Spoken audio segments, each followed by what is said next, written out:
buses are really the safest way to get kids to school. We're just interested in making them also the cleanest way to get kids to school too. EPA has developed a special program for school buses called Clean School Bus USA.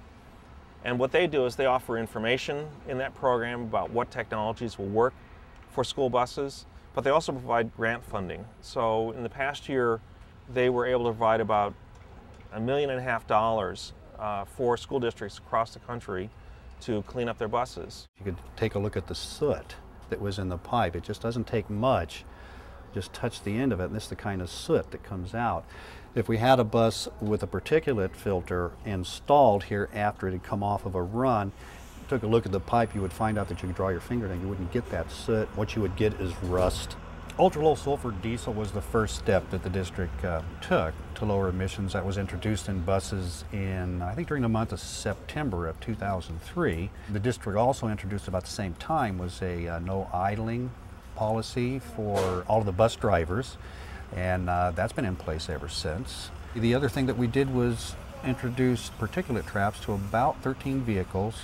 Beaverton School District is the second fleet in the state to be using ultra-low sulfur diesel fuel. And we also were able to pioneer with them about getting filters installed on 13 of their school buses, and they've been running those buses very successfully for the past year. We're also looking at, with this additional federal grant that we've gotten, to do another, about 10 or so buses in their fleet. And we're also encouraging them, there's yet another round of grant money that became available, and we encourage them to apply for that money as well.